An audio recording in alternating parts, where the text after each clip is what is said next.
Senhoras e senhores, bom dia. Queiram, por obséquio, ocupar seus lugares e silenciar seus aparelhos eletrônicos.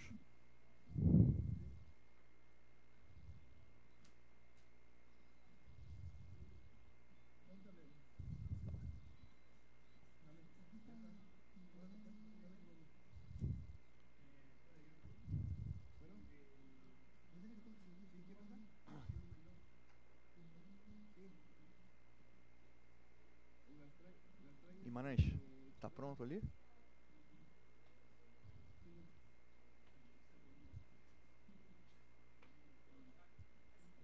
Já chegou, não?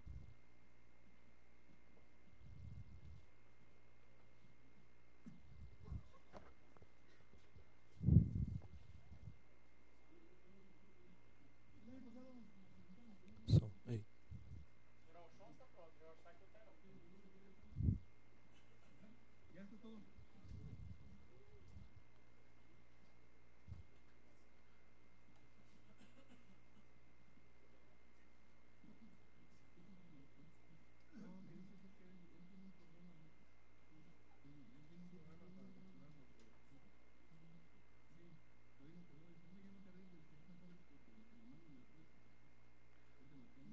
Coronel dos Santos. Jovenir, General Eustáquio vai, ou General Chunzo vai sentar ali, exatamente à direita ali, tá? Só quando ele sair dali, fizer a abertura, ele já pode, já indica o local para ele. Som, 1, 2, som. Aí senta ali do lado. Isso. Quando tu me der o pronto ali, Isso.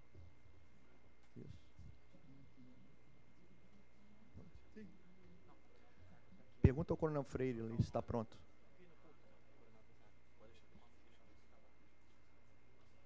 Ele está pronto, Fábio. Ok. Novamente, solicito aos senhores que ocupem seus lugares.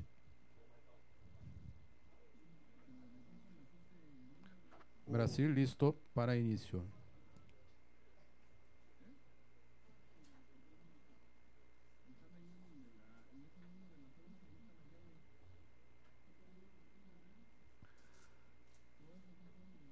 Solicita-se a atenção dos presentes para a entrada do excelentíssimo senhor General de Exército Décio Luiz Chons, comandante da Escola Superior de Guerra, acompanhado de demais autoridades e também dos presentes, dos palestrantes já presentes ao auditório, coronéis Visacro e Lawrence.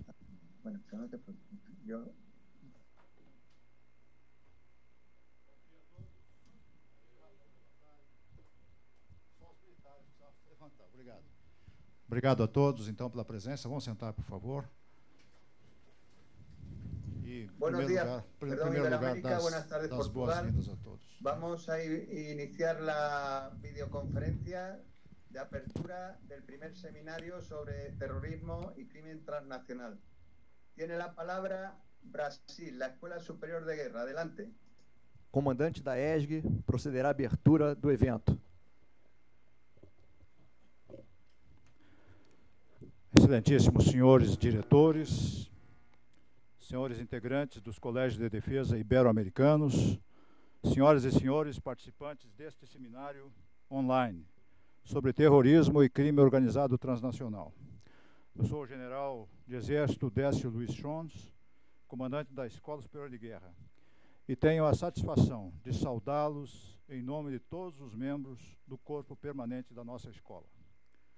Formulo uma especial referência aos comandantes dos colégios organizadores do evento, em particular, o senhor General de Divisão Francisco de Paula Bisbal Pons, diretor da Escola Superior de las Fuerzas Armadas de Espanha, no momento representando o Tenente-General Rafael Sánchez Ortega, diretor do Centro Superior de Estudos de la Defensa Nacional.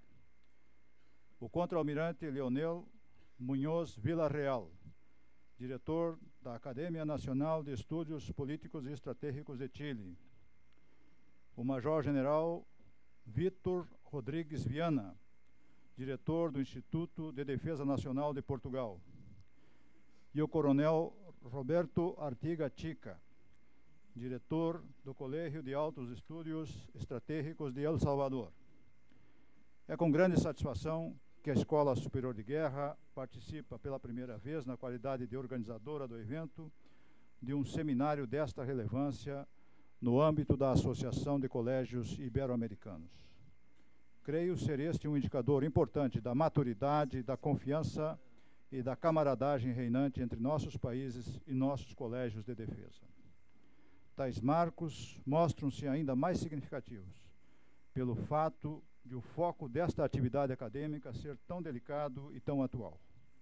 O terrorismo e o crime organizado transnacional são, nos dias de hoje, verdadeiras ameaças à segurança mundial e um desafio a ser enfrentado pelos Estados, conforme consta nos relatórios emitidos pela Organização das Nações Unidas ao término da Cúpula do Milênio, no alvorecer deste século.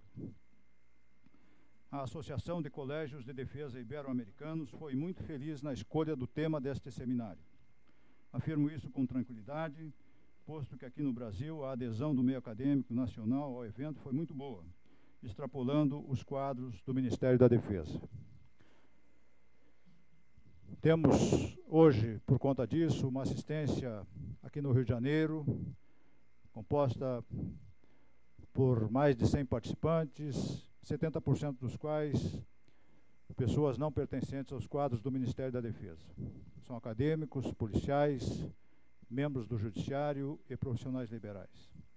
Agradeço, portanto, em nome da Escola Superior de Guerra, a fidalguia e a colaboração dos demais colégios de defesa na organização do evento. Aos senhores e às senhoras participantes do seminário, desejo que aproveitem bastante as conferências previstas e as sessões de debates. Muito obrigado. Muitas gracias e saludos cordiais a todos. Muito obrigado, Brasil. Tiene la palabra Chile. Muy buenas tardes a los colegios iberoamericanos y buenos días a aquellos que aún la meridiana no ha pasado por ese lugar. Para mí, como director, contraalmirante Leonel Muñoz Villarreal de Chile, es un orgullo decir estas palabras en este momento. Quiero saludar con especial afecto a los señores directores de los colegios que hemos tenido la responsabilidad de organizar este encuentro académico online, con un tema de tanta importancia como lo es el terrorismo y crimen organizado. De igual forma, a los directores de colegios de defensa de Iberoamérica que se encuentran en línea y en forma muy especial a quienes integran este gran seminario online, el que ha superado con creces las metas y objetivos que se plantearon en la Conferencia de Directores de Colegios en México el año 2017, con más de 400 inscritos. Esperamos que los temas que se expondrán y la calidad de los expositores esté y cumpla con las perspectivas de cada uno de ustedes y en él encuentren materias de mayor interés para sus labores profesionales. Desde ya los dejamos invitados para el próximo seminario online sobre desastres naturales que realizaremos durante el segundo semestre del presente año. Me despido deseándoles suerte en este seminario y que al final nos puedan entregar los insumos correspondientes para ir mejorando cada vez más y aprovechar, sin lugar a dudas, esta enorme facilidad que nos entrega la tecnología y que nos permite unir a Iberoamérica en este tipo de encuentros académicos. Muchas gracias. Muchas gracias, almirante. Tiene la palabra El Salvador. Adelante. Buenas tardes a todos los señores directores y todos los que van a integrar el presente curso en línea como parte de la Asociación de Colegios de Defensa de Iberoamérica. Soy el coronel Roberto Artiga, director del Colegio de Altos Estudios Estratégicos de El Salvador. Y bueno, haciendo relación siempre como parte de los acuerdos tomados en la 18ª Conferencia de Directores el año pasado en Ciudad de México, estamos dando inicio a esta importante actividad académica para darle continuidad a esos acuerdos que hemos tomado. Y también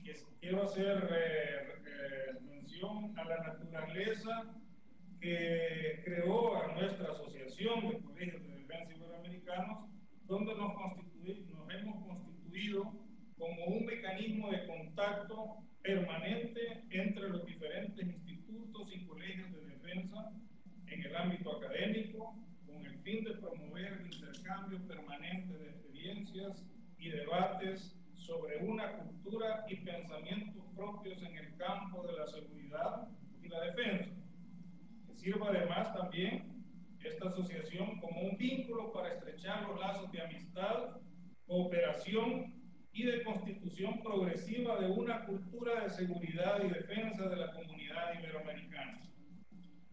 El Colegio de Altos Estudios Estratégicos se une a este esfuerzo y presenta en este curso un enfoque regional centroamericano y también de nuestro país sobre las estrategias de combate a los grupos terroristas y de criminalidad organizada, que por las condiciones geopolíticas del área centroamericana nos coloca como un puente entre norte-sur y sur a norte en el continente americano para ese tráfico de ilícitos de diferente índole, así como la influencia de países que fomentan el terrorismo internacional. Estas amenazas, que ya no son emergentes, sino que son amenazas de carácter endémico, le podríamos decir, ponen en peligro la estabilidad de la región y aprovechan los vacíos legales que existen dentro de nuestra región, por lo que se requiere fortalecer esa coordinación transnacional y transregional.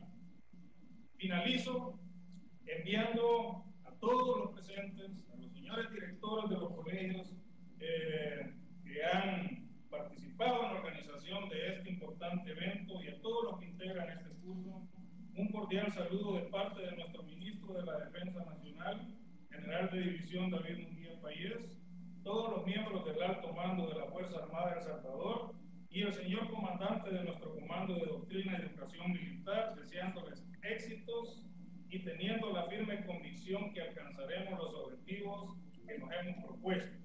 Quedamos a disposición para apoyar cualquier otra iniciativa que beneficie a nuestro colegio. Muy buenos días, muy buenas tardes. Muchas gracias, El Salvador. Tiene la palabra España. Buenos días en nuestros países hermanos de Iberoamérica y buenas tardes en nuestro vecino y hermano Portugal. Soy el general de división del Cuerpo de Infantería de Marina Francisco de Paula Bisbal Pons, el director de la Escuela Superior de las Fuerzas Armadas del CSD. Antes de continuar, permítanme que transmita un emotivo y caluroso saludo a los directores de las instituciones que, junto con el CSD, han organizado este seminario online. Para mí es un honor poder dar la bienvenida a la videoconferencia al director de la Academia Nacional de Estudios Estratégicos de Chile, al director del Colegio de Altos Estudios Estratégicos de El Salvador, al director del Instituto de Defensa Nacional de Portugal y al director de la Escuela Superior de Guerra del Brasil.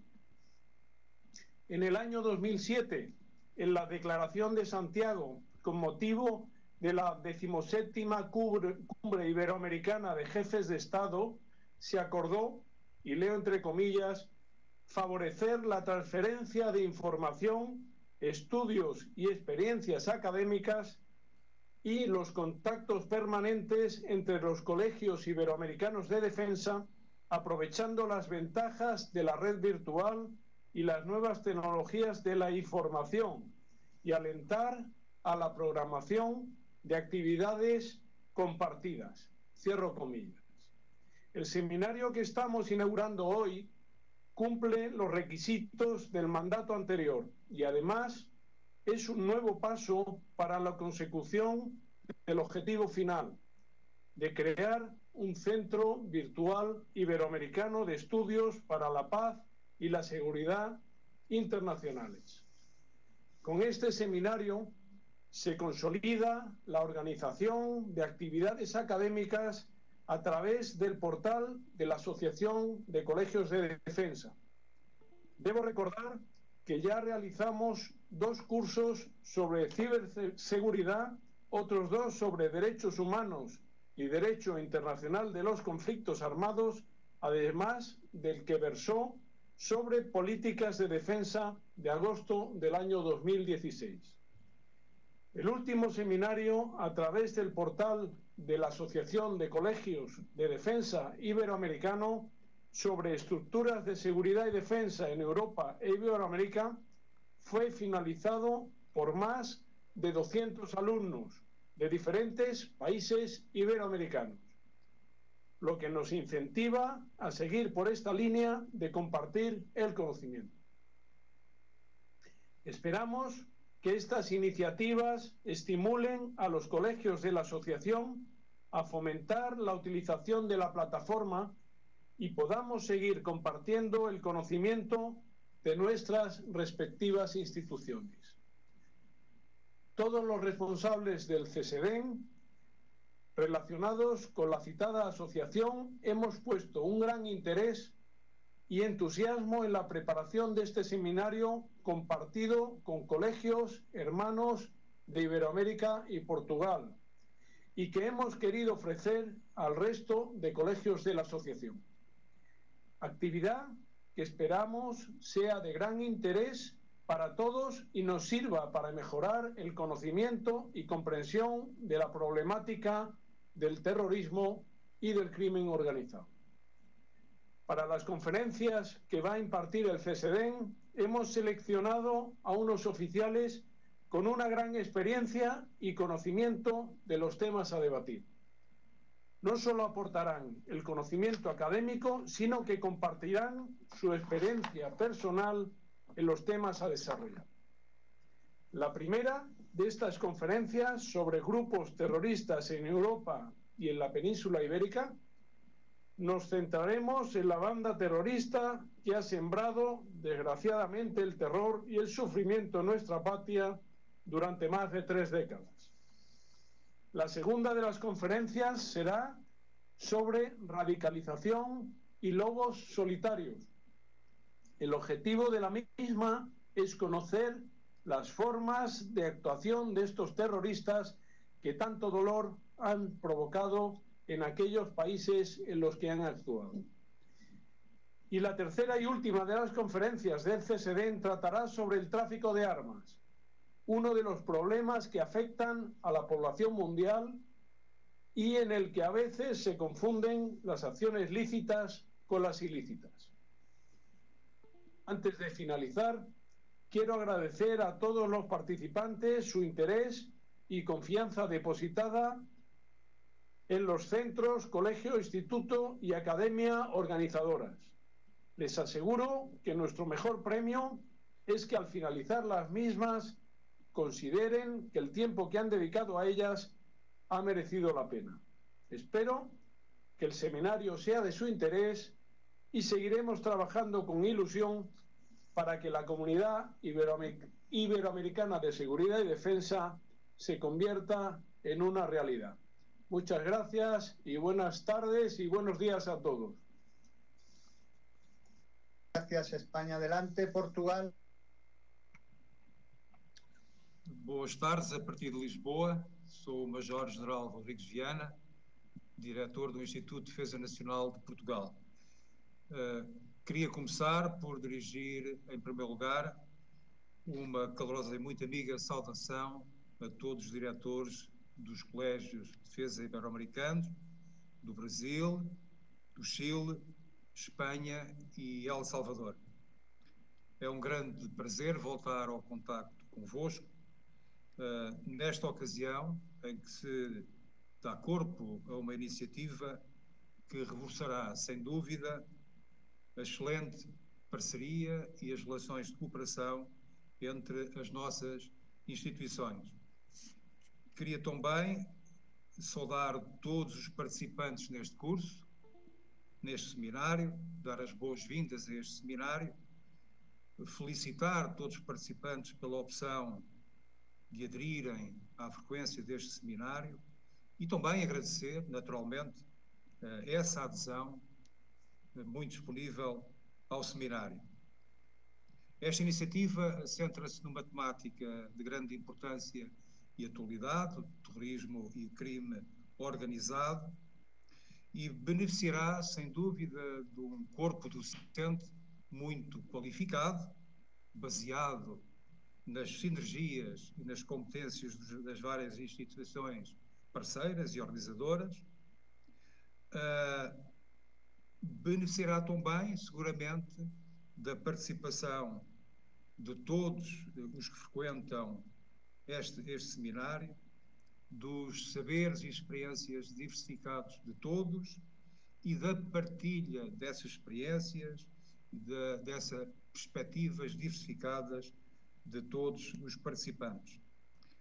É importante também fazer deste seminário um espaço aberto à reflexão e ao debate.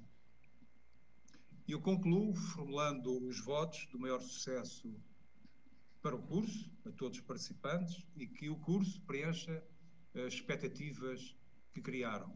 Umas boas tardes e um curso de grande sucesso para todos. São os votos a partir de Portugal.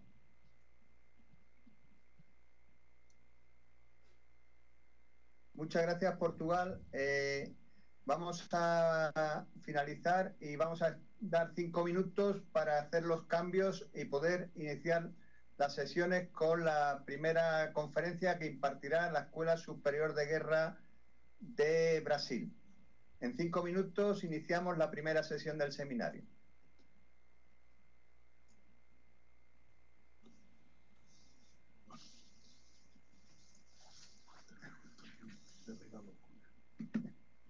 Brasil, ya le hemos pasado la función de presentador, ya puede usted iniciar y controlar la conferencia. ¿Ya ha dado paso para nosotros? Aquí. Sí, ya tienes la función de presentador. Sí, estamos compartiendo la presentación.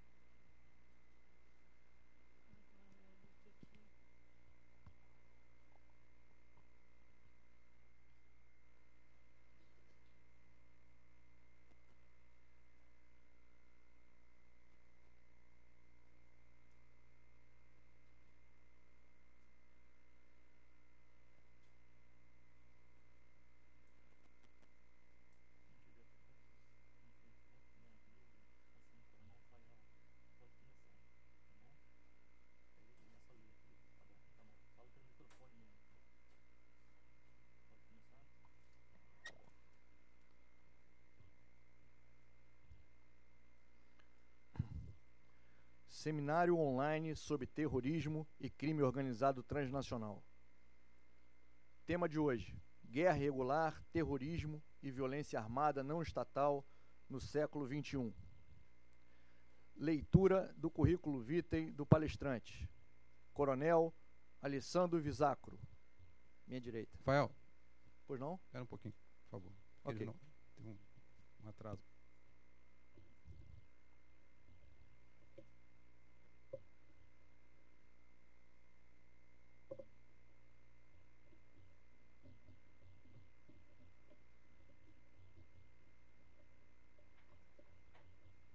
Espanha, já estamos listos acá. Vamos dar início com a leitura do currículo, a hoja de vida do conferencista.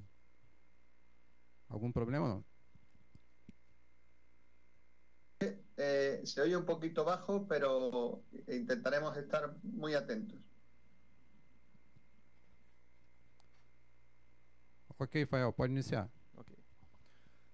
Coronel Alessandro Visacro, função atual: chefe do Estado-Maior do Comando de Operações Especiais do Exército Brasileiro, sediado em Goiânia. Graduado pela turma de 1991 na Academia Militar das Agulhas Negras. Possui, dentre outros cursos, o curso de Ações de Comando e o curso de Forças Especiais. Principais comissões: comandante do 1º Batalhão de Forças Especiais, Goiânia, e oficial de operações do 2º Batalhão de Força de Paz do 17º Contingente Brasileiro no Haiti, Porto Príncipe. Principais trabalhos já publicados: Guerra Irregular, Terrorismo, Guerrilha e Movimentos de Resistência ao longo da História. Lawrence da Arábia. Por que Forças Especiais? Jihad e Contra-Insurgência. Concepções distintas da guerra psicológica. O desafio da transformação.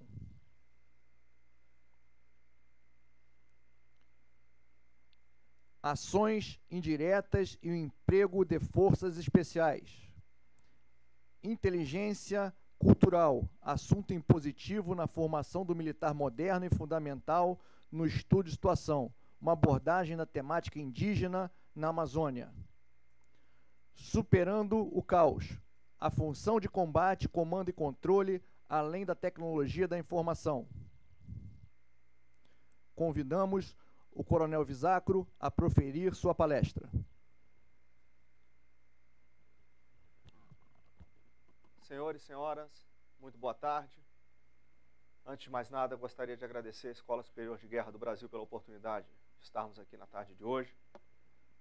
Um cumprimento muito especial e muito cortês aos companheiros da Escola Superior de Guerra da Colômbia, instituição de ensino superior pela qual temos um grande apreço, sem dúvida nenhuma, um dos principais centros de referência no estudo de segurança e defesa do hemisfério ocidental.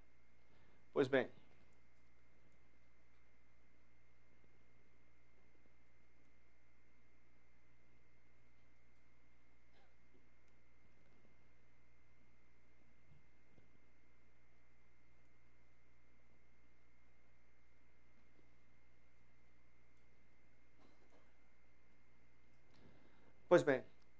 falaremos na tarde de hoje sobre guerra irregular, terrorismo e violência armada não estatal no século XXI. Temos ouvido com muita frequência que o mundo já não é mais o mesmo, que o mundo está mudando. Na verdade, o mundo sempre mudou, impelido pelo gênio humano. Desde o domínio do fogo, a sedentarização iniciada com a Revolução Agrícola, o advento da roda, a invenção da escrita, por aí afora vai. Só que há cerca de 200 anos, e 200 anos, em termos históricos, é um período de tempo muito pequeno, com a Revolução Industrial, no início do século XIX, o mundo começou a mudar num ritmo muito célere, muito intenso e muito profundo. E o ritmo dessas mudanças tem colocado em xeque a própria capacidade de adaptação da humanidade. Tanto é que o epicentro dessas mudanças, a Europa, quase se destruiu no início do século XX. 2 guerras mundiais, endemias, revoluções, fome, limpezas étnicas, crise econômica, ascensão de governos totalitários. Pois bem, essa dinâmica de mudanças e no ritmo que ela vem se processando, talvez seja o ponto inicial da nossa análise na tarde de hoje. E é dentro desse contexto de transformação, de transição, que nós devemos ter a compreensão de que nós estamos deixando a era industrial e estamos ingressando na era da informação. E a questão fundamental é que os preceitos sobre os quais nós ancoramos as nossas cosmovisões, os valores que norteiam as nossas instituições, as nossas dinâmicas sociais, etc., ainda são interpretadas e ainda buscamos reger por valores e preceitos da era industrial. Embora isso esteja se tornando anacrônico e esteja se tornando insuficiente para dar respostas à realidade do mundo em que vivemos hoje. Então, essa transformação, essa transição é extremamente importante.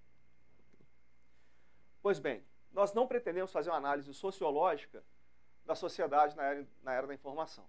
Queremos chamar a atenção para alguns pontos apenas que vão interessar na nossa análise de segurança. Primeiro, 2 pontos são a farta disponibilidade de tecnologia da informação e uma grande mobilidade. E por mobilidade a gente fala num grande fluxo de pessoas, ideias, serviços, bens e capitais. A combinação da tecnologia da informação com um nível de mobilidade sem precedentes tem levado a 3 degradações. Degradação do tempo, degradação do espaço e degradação do poder. A revolução digital, ela praticamente aboliu, ela virtualmente aboliu tempo e distância. Então hoje nós estamos conectados com qualquer pessoa ao redor do mundo, instantaneamente. Mas a degradação do poder talvez seja um pouco mais interessante, aí nós valemos do pensamento do venezuelano, do escritor venezuelano Moisés Naim. Moisés Naim chama a atenção para o fato de que o monopólio do poder está mais difícil de ser preservado diante da emersão de pequenos atores que têm a capacidade de colocar em xeque aquele poder, aquele monopólio que era hegemônico. Para a gente tentar ilustrar isso um pouco,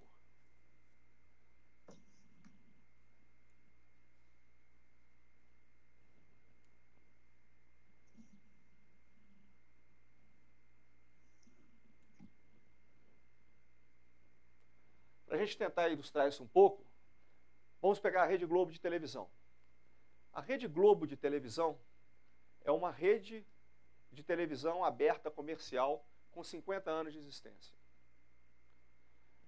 Ela é composta por 5 emissoras próprias e mais de uma centena de redes afiliadas, de emissoras afiliadas, que cobrem praticamente 100% do território nacional. Isso lhes garante uma assistência diária de cerca de 200 milhões de telespectadores no Brasil e no exterior. Uma receita superior a 10 bilhões de reais. A Rede Globo de televisão é a segunda maior rede de televisão comercial aberta do mundo, só perde para a ABC norte-americana. E ela faz parte do Grupo Globo, o maior conglomerado de mídia da América Latina e um dos maiores do mundo. Só que desde 2000, a Rede Globo tem se defrontado com quedas permanentes de audiência. Dentre as causas dessa perda crescente de audiência, nós temos a imersão de pequenos atores, como por exemplo esse jovem, nascido e criado no interior do Piauí, o Whindersson Nunes. Se os senhores não conhecem, certamente os filhos de vocês conhecem. 23 anos, muito talentoso, é um youtuber. Ano passado ele era o maior youtuber do Brasil, o segundo maior do mundo. Esse ano o canal dele já perdeu a posição para o Condzilla. É isso? Está rindo ali, sabe o que eu estou falando. Pois bem, o Whindersson Nunes, ele possui 26 milhões de assinantes no canal dele. Ok? Bem, essa comparação simples tenta ilustrar um pouco do que o Moisés Naim chama de a degradação do poder. E essa forma de competição assimétrica, se a gente observar uma grande corporação como a Globo, ela se defronta necessita de vultosos recursos de investimento e custeio, opera sobre restrições legais, é presa a uma rígida burocracia interna e tem as suas atividades finalísticas comprometidas. Essa dinâmica dessa competição assimétrica, ela é presente em todos os campos da atividade humana. Os estados nacionais, os governos, o mundo corporativo, as forças armadas no campo de segurança e defesa não é diferente. Essa relação a gente poderia transformar simplesmente, onde está a Globo e o Whindersson Nunes, nós poderíamos colocar o exército dos Estados Unidos da América e o terrorista jordaniano Abu Musab al-Zarqawi, líder da Al-Qaeda no Iraque, que essa relação seria muito próxima, muito parecida. Pois bem, vamos abordar 2 conceitos importantes: convergência e hibridização. Esse slide ele tenta ilustrar, por meio das esferas vermelhas, atividades ilícitas, as atividades verdes são as atividades lícitas, e entre as atividades lícitas e ilícitas, nós temos as atividades que são informais, ok? A economia informal. Todas essas atividades estão intrincadas de uma forma muito emaranhada e formam um complexo de networks, ok? Então, se nós observarmos, por exemplo, uma comunidade carente na cidade do Rio de Janeiro, a economia informal, a economia majoritariamente informal daquela comunidade, ela se beneficia, obviamente, de uma injeção muito grande dos recursos, dos fartos recursos que são provenientes de atividades ilícitas, de diversas formas. Então, essa relação de atividade ilícita, atividade informal e atividade lícita, elas criam um emaranhado de networks, levando à convergência de métodos, propósitos e objetivos entre organizações terroristas, grupos insurgentes e organizações criminais. E, além disso, a associação com governos pouco comprometidos com direitos humanos ou governos que sofrem de corrupção endêmica. Ok? Então, esse é o conceito de convergência. À medida que essas networks elas começam a se interconectar, a ampliar as suas redes e começam a se transformar num único ecossistema, nós temos o conceito de hibridização. Então, o que nós temos, na verdade, é um conjunto, na verdade, um ecossistema que formam, por definição, sistemas complexos adaptativos. Nós temos a tendência de tentar interpretarmos isso de acordo com os nossos modelos verticalmente hierarquizados, sobretudo nas Forças Armadas. Então, ao longo dos meus 30 anos de serviço, operando em diferentes contextos, sempre a gente procurava colocar, enquadrar a força adversa num modelo, num organograma que traduzia uma cadeia de comando verticalmente hierarquizada. Isso já não corresponde mais à realidade. Tanto é que, se nós observarmos no Rio de Janeiro, ou no Brasil de uma maneira geral, as principais organizações criminosas, volta e meia nós nos defrontamos com a notícia de que um traficante muito importante foi preso. E nada acontece. Porque esses sistemas complexos adaptativos, eles se regeneram. Tem formas alternativas de se reestruturar. O centro de gravidade está em constante mutação. Ok? Embora ainda não tenha inventado nada melhor, o Estado Nacional, que foi criado para assegurar a liberdade e a independência de povos e nações autônomos, enfrenta hoje novos desafios em um mundo globalizado, caracterizado por intensas relações de interdependência e interconectividade, que ignoram fronteiras nacionais. E o Estado-nação deixou de ser o único ator de relevo na ordem internacional. Além disso, se defronta com limites cada vez mais severos para o exercício pleno e absoluto do seu próprio poder no plano doméstico. Pois bem, nós como soldados, nós aprendemos a ter uma interpretação da guerra como fenômeno político, na estrita acepção de Clausewitz. Mas John Frederick Charles Fuller, um dos principais estrategistas do século passado, um oficial general britânico, ele chamou a atenção que, embora a guerra sim seja um fenômeno político, antes de ser um fenômeno político, ela é um fenômeno social. Então, a despeito de todo o protagonismo atribuído para os soldados no campo de batalha, são as sociedades e não os exércitos ou seus generais que fazem a guerra. Ok? Ou seja, o curso da história da humanidade necessariamente insere os conflitos armados em um contexto social, político, geopolítico, econômico, ambiental e científico-tecnológico mais amplo. É a conjunção desses fatores que define a natureza da guerra, e não o contrário. Pois bem, se nós admitimos que a guerra é um fenômeno social, antes de ser um fenômeno político, e se nós reconhecemos que a humanidade deixa a era industrial para ingressar na era da informação, passando por profundas transformações políticas, sociais, econômicas, etc., nós temos que admitir também uma mudança na natureza da guerra. Embora nós tenhamos que reconhecer a atemporalidade da verdadeira estratégia, embora nós tenhamos que reconhecer a existência de princípios de guerra imutáveis, embora nós não possamos, em hipótese alguma, ignorar ou negligenciar 5.000 anos de história militar, nós temos que admitir que esse tipo de conflito é completamente diferente desse tipo de conflito. Nós não temos por propósito aprofundar nesse assunto. Pois bem,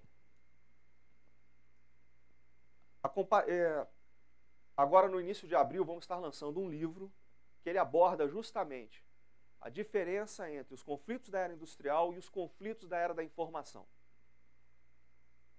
O propósito desse livro é basicamente isso. Nós não temos tempo para aprofundar essa ideia aqui e vamos nos ater a uma ideia-chave,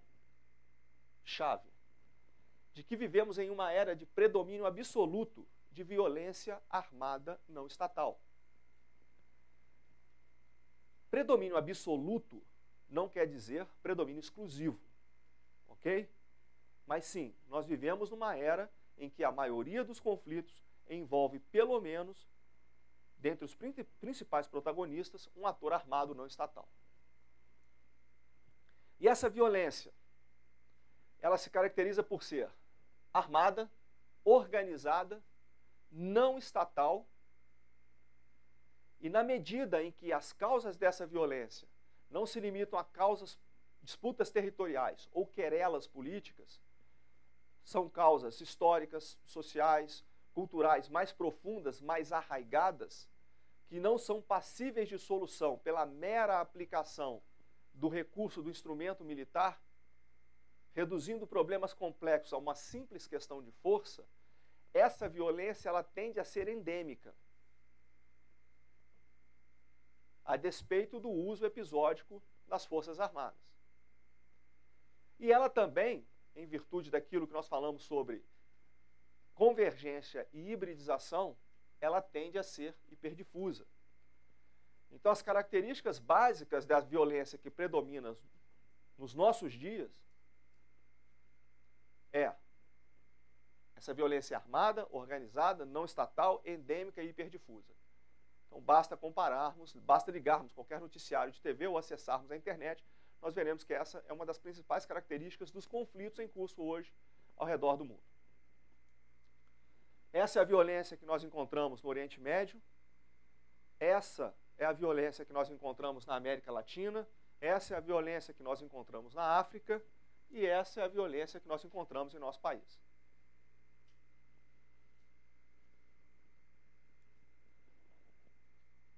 Para que nós possamos entender um pouco mais claramente o impacto da ruptura do monopólio da força no século XXI, vamos rapidamente abordar à luz de uma pequena evolução histórica, alguns elementos da teoria geral do Estado. Para isso, vamos voltar ao final da Guerra dos 30 Anos, no século XVII, especificamente no ano de 1648, com a assinatura dos tratados de Münster e Osnabrück, que deu origem à paz de Westfália. E ela, mais do que criar o Estado-nação, ela redefine a ordem internacional no modelo que ficou conhecido, obviamente, como o modelo westfaliano, para reger a ordem entre os Estados. Mas o Estado nacional que emerge da paz de Westfália, ele se representa a antítese do Estado medieval. De acordo com a teoria geral do Estado, 3 elementos constitutivos caracterizam o Estado: povo, território e soberania. Para alguns juristas e doutrinadores, a finalidade consubstanciada na tarefa de princípio do Estado de promoção do bem comum constitui o 4º elemento constitutivo do Estado Nacional. Povo e território constituem os seus elementos materiais sobre os quais o poder formal do Estado, ou seja, a soberania, é exercida. E para que seja efetiva, essa soberania ela tem que ser absoluta, perpétua, inalienável, una, indivisível, imprescindível e, obviamente, ser uma prerrogativa exclusiva do Estado. E essa soberania se reveste de legitimidade na medida em que ela é orientada para a promoção do bem comum, tendo a finalidade como sua meta. A finalidade da promoção do bem comum como sua meta. Pois bem,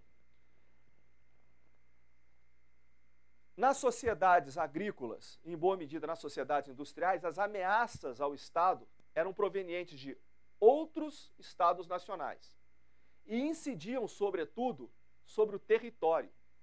Envolviam disputas territoriais, por quê? Sobretudo nas sociedades agrícolas, a riqueza de uma nação estava diretamente associada àquilo que a nação tinha disponível na natureza. E como aquele território abrigava um contingente populacional, em menor medida, a soberania do Estado era colocada em xeque pela disputa por contingentes populacionais. mas o grande jus ad bellum, o grande fiel da balança das guerras entre o final da Guerra dos 30 Anos, em 1648, e o final da Segunda Guerra Mundial, em 1945, eram provenientes de outros estados nacionais e incidiam sobre os elementos materiais, sobretudo sobre o território. Prosseguindo nessa evolução cronológica, no século XVII nós tivemos a Revolução Francesa, século XIX a Revolução Industrial, que deram origem à guerra total, ao conceito de guerra total, do qual Clausewitz foi seu maior ideólogo e Napoleão Bonaparte foi o seu grande artífice. E quando esse conceito de guerra total incorporou a tecnologia advinda da guerra industrial, da Revolução Industrial, nós tivemos um modelo ou paradigma de guerra industrial que atingiu seus píncaros na primeira metade do século XX com as duas guerras mundiais. Só que, nos valendo desse gráfico da Universidade de Uppsala, nós observamos que, desde o final da Segunda Guerra Mundial, houve um decréscimo acentuado dos conflitos entre estados nacionais. Nós tivemos, a partir daí, um acréscimo significativo de conflitos envolvendo atores armados não estatais, que atingem um patamar elevado nos anos 90 e se mantém nesse patamar elevado desde então, onde nós podemos observar nesse gráfico os conflitos de descolonização, conflitos intraestatais e conflitos intraestatais que acabaram transbordando as fronteiras nacionais e se internacionalizaram. Pois bem, vamos voltar aos 4 elementos constitutivos do Estado e procurar entender como exatamente o fim do monopólio, da violência, ou seja, o fim do monopólio do uso da legítima força coercitiva impacta na ordem internacional e na dinâmica do próprio Estado.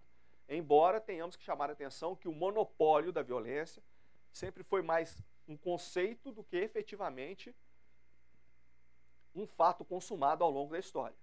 Ok? Pois bem, o que hoje é colocado em xeque, a grande vulnerabilidade do Estado, não está mais na soberania sobre os seus elementos materiais diretamente, e sim em sua finalidade.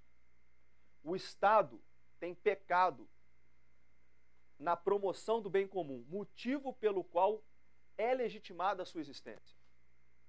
Então, a vulnerabilidade do Estado está aqui. Isso permite que outros atores, incluindo atores armados não estatais, passem a exercer influência sobre contingentes populacionais significativos. Por isso que nós observamos aqui a inversão das setas, tamanho das setas comparado com o slide anterior. E como esses contingentes populacionais estão circunscritos a um território, nós observamos atores armados não estatais territorializarem o espaço que até então era do Estado.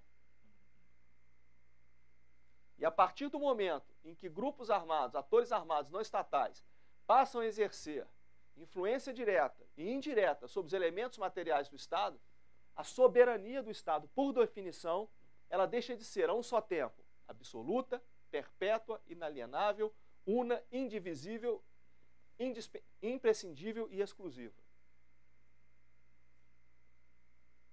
Isso é uma nova realidade, um novo formato de ameaça ao tradicional modelo westphaliano de Estado-nação. Isso trouxe nos anos 90 uma aguda discussão que perdura até hoje sobre governança, soberania e direitos humanos. E é nesse contexto que emergem as discussões em torno do Estado falido, os Estados em vias de falência e as áreas não governadas dentro do Estado, que Batros Yeronim Stanislavski chamou de black spots, ou buracos negros. Hoje, uma das principais causas de instabilidade na ordem internacional são os Estados falidos. Mas, além dos Estados falidos, nós temos Estados que estão longe de serem Estados falidos, mas que apresentam governança falida. Isso gera um paradoxo de soberania que se antepõe ao tradicional sistema westphaliano de Estado-nação. Qual seja, perante a ordem internacional, a soberania do Estado permanece intacta, irretocável. Mas, paradoxalmente, esse mesmo Estado tem sérios déficits, tem sérios gaps de soberania interna, dando origem a áreas não governadas, black spots, protetorados urbanos sem lei, espaços anárquicos, enclaves de microsoberania e uma série de outros termos para descrever esse tipo de lacuna. O comandante do Exército Brasileiro, general Vilas Boas, há pouco tempo atrás se referiu a um déficit de soberania na Amazônia. Em outras palavras, estamos falando disso. Ok? Pois bem, o que distingue o soldado do policial? O soldado é aquela pessoa a quem a sociedade outorgou o legítimo uso da autoridade para o uso da legítima força coercitiva contra pessoas fora do grupo, alheias à coletividade. E o policial é aquela pessoa a quem a comunidade, a sociedade, outorgou o poder de fazer uso da legítima força coercitiva em pessoas de dentro do grupo. Essa é a diferença básica entre o soldado e o policial, e é também, em traços gerais, a diferença entre os conceitos de segurança pública e segurança nacional. Recentemente, no Brasil, o termo segurança nacional tem sido substituído pela expressão defesa, mas em sua essência o conceito permanece irretocável. A política nacional de defesa, ela tenta estabelecer uma distinção clara e objetiva entre a segurança nacional e a segurança pública. Valendo-se de um modelo matricial, linear e cartesiano, essa abordagem, hoje ela se mostra, embora tenha e conserve a sua utilidade, ela se mostra imperfeita. Por quê? Vejamos. A forma como o tema defesa é entendido no Ocidente, ele se baseia basicamente em duas premissas. A primeira, o conceito de segurança nacional estrito sensu. Sem nos aprofundarmos no conceito de segurança nacional, temos que chamar atenção para dois pontos, duas características fundamentais desse conceito. Ele é estatocêntrico na medida que coloca a segurança do Estado como objeto final da segurança. E ele é militarista, na medida que se concebe o fortalecimento da segurança nacional por meio do fortalecimento, do desenvolvimento, da ampliação das capacidades, do desenvolvimento das capacidades das Forças Armadas. É por isso, por exemplo, que a insurreição que ocorreu na região nordeste do Brasil no final do século XIX, conhecida como Guerra de Canudos, foi tratada como um problema de segurança nacional.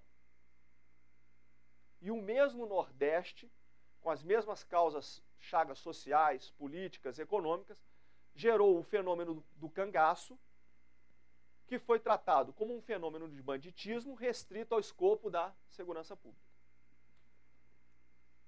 A outra característica fundamental da forma como o tema defesa é entendido no Ocidente é o paradigma da guerra industrial. É o modelo de confrontação armada que nós temos muito arraigado na nossa concepção sobre o uso do instrumento militar. Então essas duas características particularmente moldam o conceito de defesa e segurança nacional. A questão fundamental é que hoje o conceito de segurança pública e o conceito de segurança nacional, que por 300 anos, como eu disse, desde o fim da Guerra dos 30 Anos em 1648, ao fim da Segunda Guerra Mundial em 1945, ele já não traz explicação e respostas para as demandas legítimas e reais da sociedade. Então nós temos respostas, soluções pré-formatadas de uma outra era que já não nos atendem integralmente em face dos desafios que nos defrontamos. Pois bem, O coronel Eduardo de Oliveira Fernandes, da Polícia Militar do Estado de São Paulo, em um livro muito interessante chamado Ações Terroristas do Crime Organizado, ele fez um desenho assimétrico pós-moderno para ilustrar, de acordo com a sua visão, o fenômeno da convergência, em que ele traz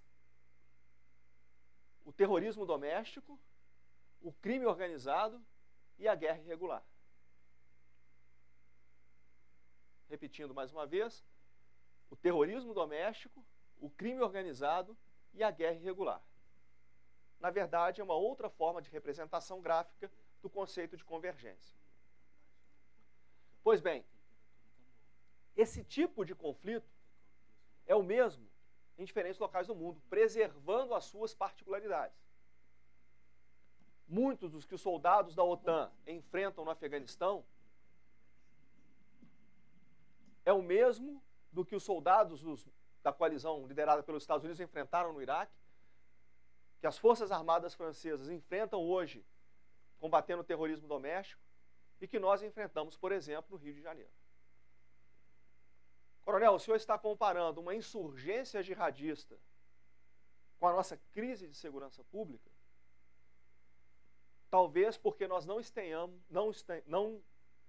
estejamos simplesmente diante de uma grave crise de segurança pública. Alguns teóricos definem esse tipo de violência como insurgência criminal. O cientista político colombiano Vicente Torrijos define como insurgência terrorista criminal. Uma característica fundamental que distingue esse tipo de insurgência das insurgências clássicas do século XX é que, ao contrário das insurgências ou das revoluções do século XX, a insurgência criminal ela não quer capturar o Estado. Mas ela precipita um processo que leva à erosão total ou parcial desse Estado.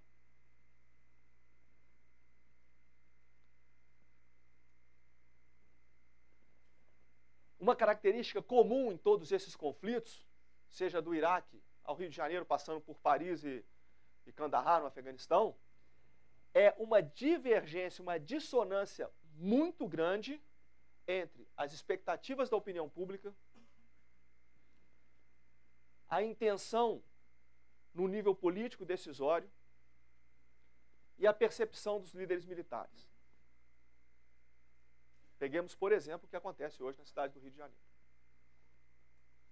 Bem, quando nós falamos em opinião pública, nível político decisório e comandantes militares, naturalmente isso nos remonta à tríade de Clausewitz. Ou melhor, a antítese da tríade de Clausewitz. Porque o que nós vemos é uma divergência, uma dissonância grande entre esses três atores. O que Clausewitz pregava era justamente o contrário. A harmonia, como se fosse um triângulo equilátero, em que nenhum dos componentes se sobrepõe aos demais, envolvendo o Estado, as Forças Armadas e o povo. Pois bem,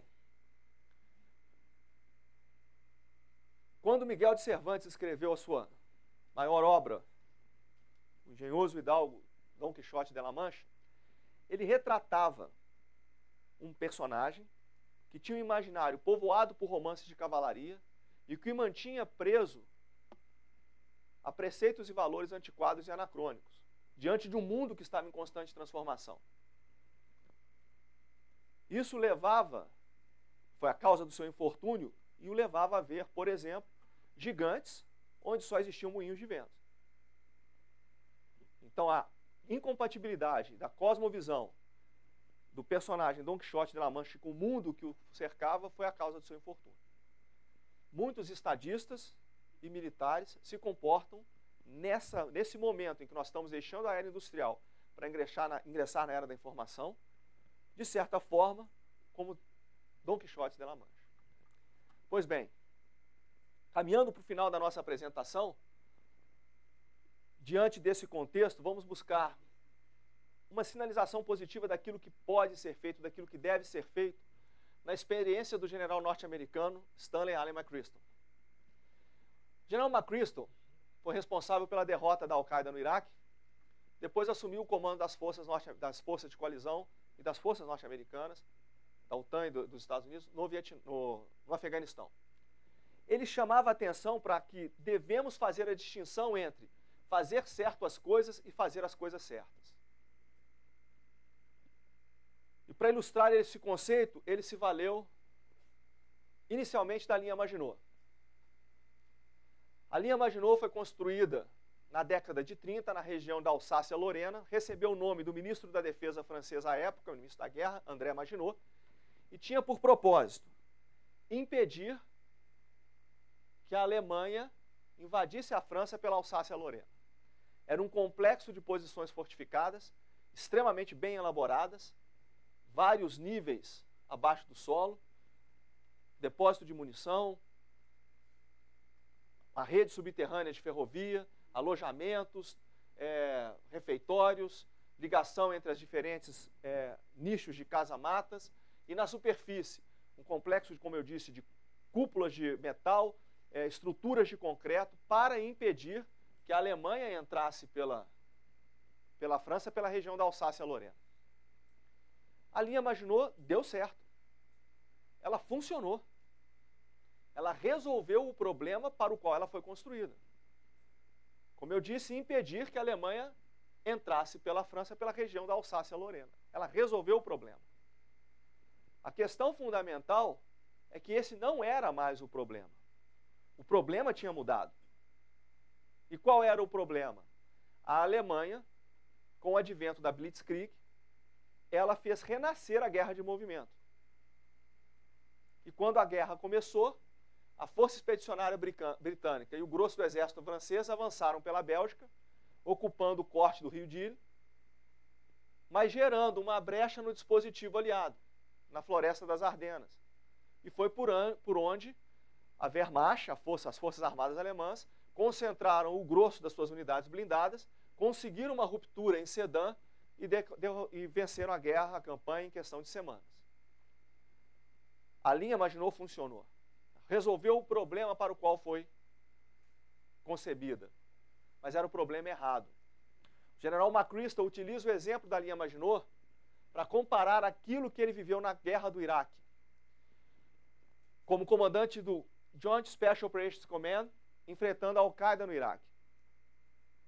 Ele falava que o Comando Conjunto de Operações Especiais norte-americano era a melhor, inquestionavelmente, a melhor força do gênero em todo o mundo.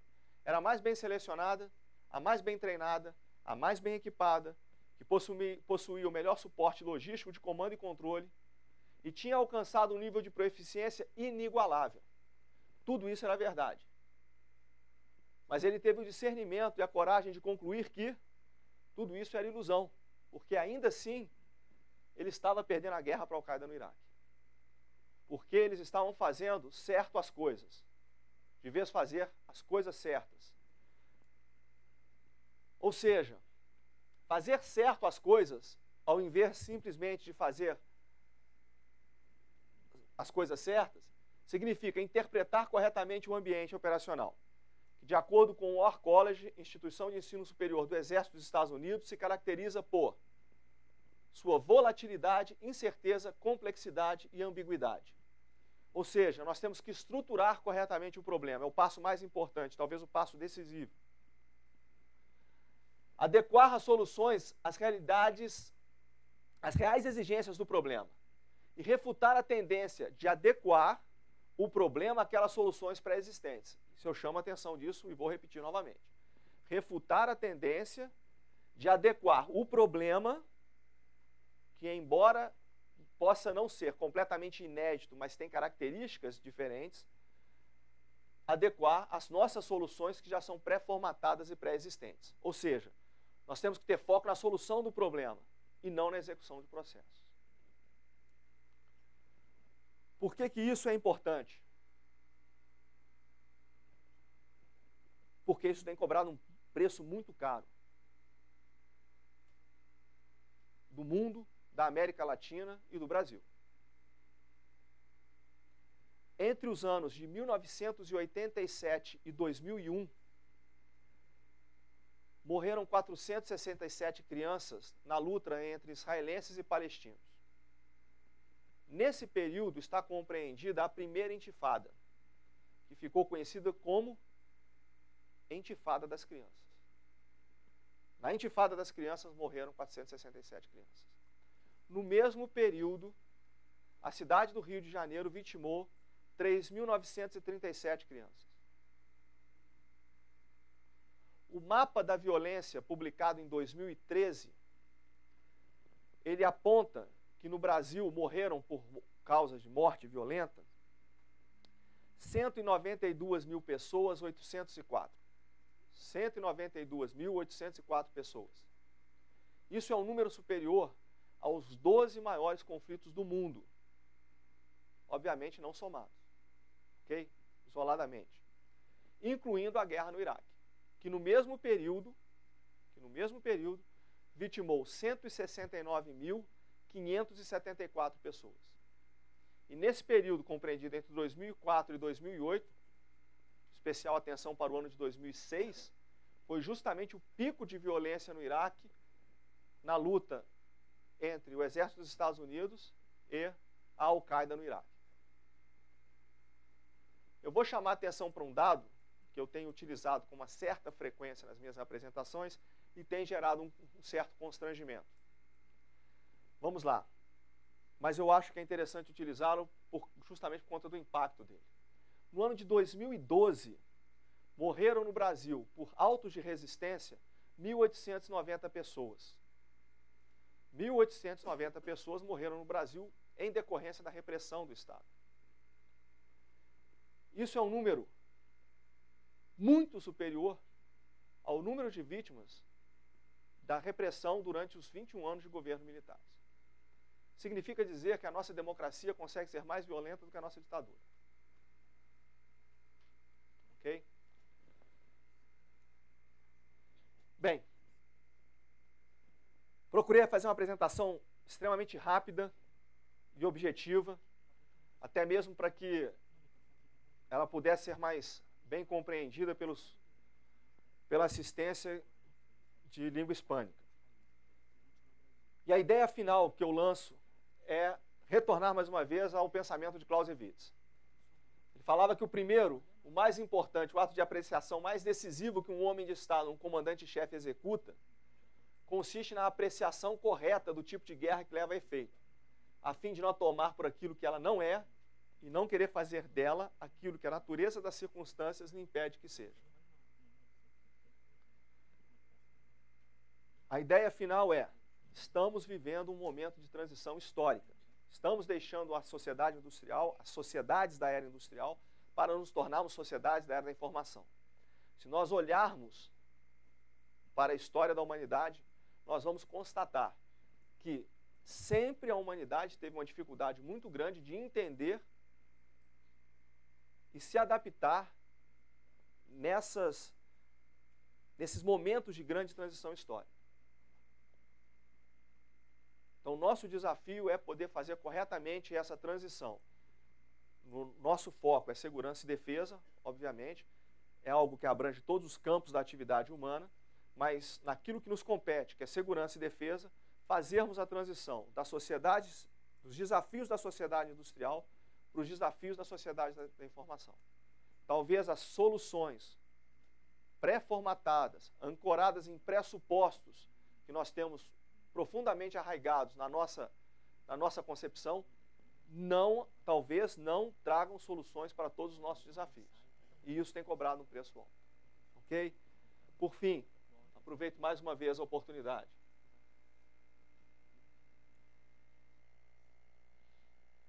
Para deixar como recomendação da leitura essas duas obras de minha autoria, Guerra Irregular e A Guerra na Era da Informação, e me coloco à disposição para qualquer questionamento. Muchas gracias, mi coronel Bizacro, por su presentación. Espero que tenga sido comprendido en los países de lengua hispánica. Usted habló bien despacito. Vamos ahora a dar a palabra a las preguntas. solicito que los coordinadores de los colegios que están online, que marquen con la mano los interesados en preguntas. Por favor, Edgar.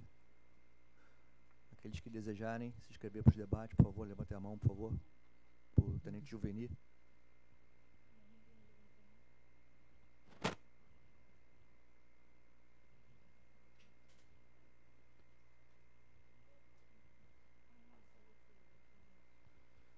Temos perguntas em Brasil, por favor. Coronel Fayal, pode desencadear a pergunta, por favor? O cara serve enquanto o general Labrai. Bota lá para ele antes de botar para ele. Juvenil, já entrega o microfone para o senhor.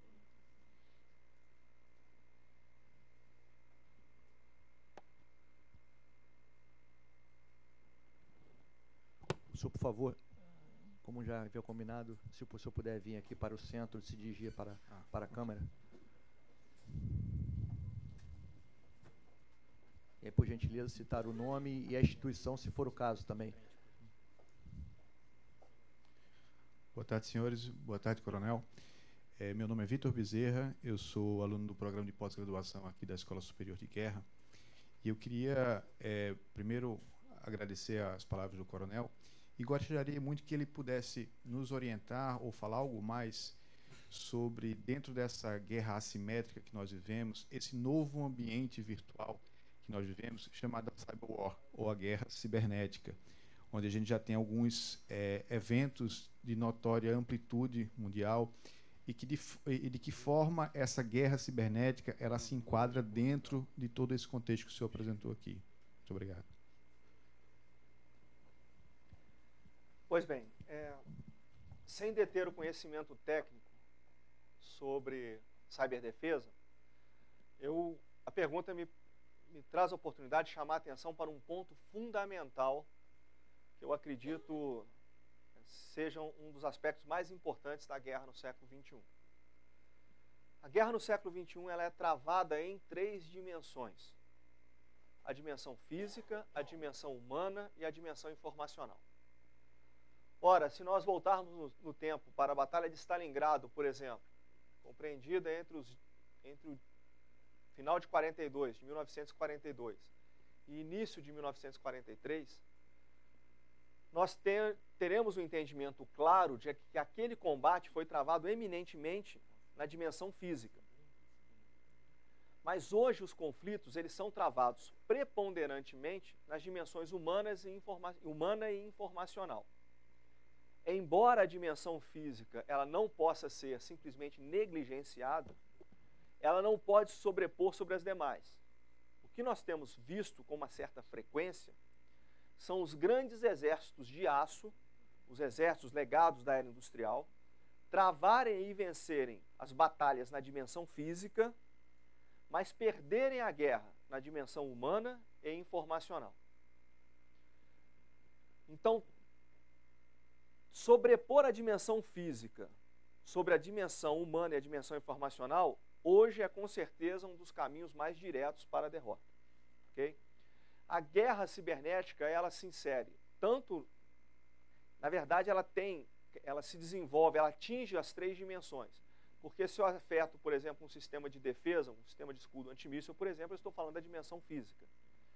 Mas ela está, sobretudo, ligada à dimensão humana e à dimensão informacional. Daí a importância dela. Eu não tenho conhecimento técnico para me aprofundar na resposta sobre ciberdefesa, cyberataque, etc. Mas é um dos aspectos mais importantes, um dos componentes mais importantes do campo de batalha hoje, sem dúvida nenhuma. Não respondi sua pergunta diretamente, mas aproveitei a sua pergunta para chamar a atenção para essas 3 dimensões que são fundamentais, das quais eu não tinha falado diretamente na minha apresentação. Ok? Temos perguntas de Chile, Honduras y de Portugal. Vamos a empezar por ANEP Chile. Por favor, ANEP Chile, con la palabra. Gracias, Ricardo. Doctora, por favor, si se puede poner de pie. Muchas gracias. Alto y claro. Departamento de Medicina Legal de la Universidad de Chile.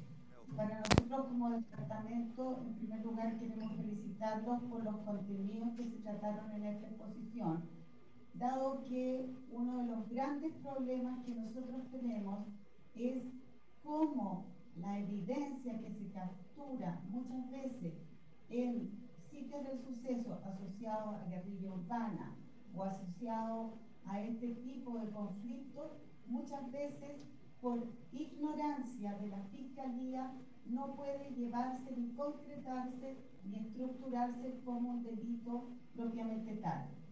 Entonces la pregunta va hacia cómo nosotros a nivel de la región podemos, dado que las reformas procesales penales se insertaron en algún momento en políticas de Naciones Unidas, cómo nosotros podemos hoy día también solicitar un apoyo regional a Naciones Unidas para que las fiscalías estén capacitadas adecuadamente en este pensamiento lógico que hoy día se ha expuesto.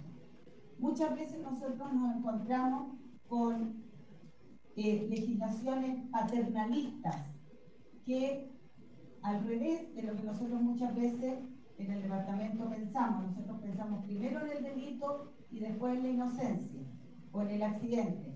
Aquí primero se piensa que el individuo debe ser siempre declarado inocente y los medios de prueba son desconocidos por una cuestión antojadiza de parte de la Fiscalía.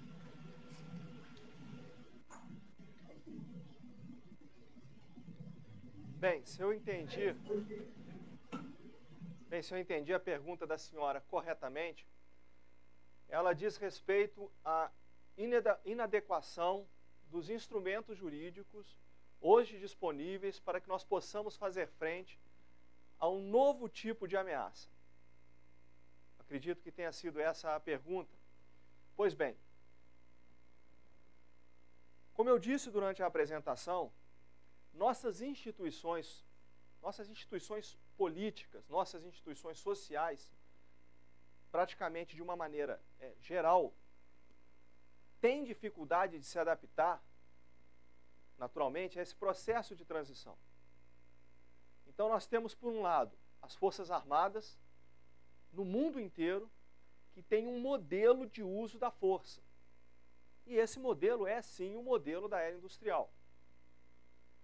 Se nós observarmos o modelo de uso da força que foi criado desde a Revolução, desde a Guerra Civil Norte-Americana, com a campanha do general Sherman pelo interior do continente, passarmos pelo conceito de bombardeio estratégico na Segunda Guerra Mundial, até chegarmos aos dias de hoje, nós temos uma concepção de uso da força que predomina nas Forças Armadas do mundo inteiro, mas que, como eu disse anteriormente, ele é legado da era industrial.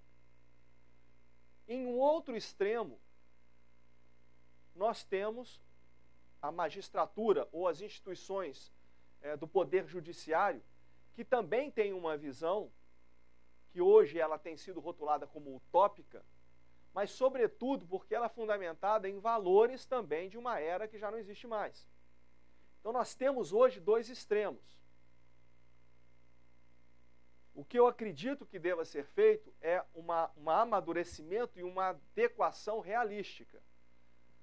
O poder judiciário, os juristas, os magistrados, eles vão ter que adaptar os modelos existentes até então para uma realidade mais concreta. Nesse sentido, existe a corrente do pensamento do direito penal do inimigo. Embora tenha objeção no mundo inteiro, etc., mas é algo mais pragmático, mais tangível. Por outro lado, as Forças Armadas têm que entender que elas não terão mais carta branca para fazer o uso da força desprovido de limites, como era usual na era industrial. Então, restrições jurídicas e pressão da opinião pública se combinam para a aplicação seletiva e precisa do uso da força, em um novo modelo, diferente daquilo que foi visto em Dresden, em Hamburgo, em Stalingrado, em Monte Cassino, etc. Então, é uma readequação de todas as instituições sociais para fazer frente a uma nova realidade. É interessante, já que estamos falando de lei, observarmos que o direito internacional humanitário, assim como a tática, ele teve como referência o conflito anterior, e não o conflito que está por vir. Quando a Segunda Guerra terminou e em 1949 foram desenhadas as 4 convenções de Genebra, o modelo de conflito que traduz as 4 convenções de Genebra, obviamente, é a Segunda Guerra Mundial, que tinha terminado alguns anos antes. As 4 convenções de Genebra não deram respostas para aquele longo período de conflitos e guerras irregulares decorrentes do processo de descolonização da África e da Ásia. Tanto que em 1974 foram assinados os 2 protocolos adicionais, sendo que em 1977, os 2 protocolos adicionais de 77, o segundo tratava exatamente sobre os conflitos de descolonização. Só que, como nós mostramos no mapa, no gráfico, os conflitos de descolonização acabaram em 1975. Então, o direito internacional humanitário, de certa forma, muito parecido com o que acontece com a tática, ele tem como referência o conflito anterior. E ele não tem se mostrado, e é natural que seja assim, uma ferramenta que tenha como um recurso prospectivo para o conflito que está por vir. No conflito que está por vir, não só as táticas se mostram obsoletas, como o direito internacional humanitário também se mostra. Então, esse novo modelo de conflito armado, que não é verdadeiramente novo, mas reveste de características novas, ele impõe uma redefinição das instituições sociais. Então, tentando ser mais objetivo, uma busca de um meio termo entre aquilo que as Forças Armadas tinham como modelo de uso da força na era industrial, com aquela concepção que hoje parece excessivamente utópica e dissociada da realidade, que normalmente a magistratura defende.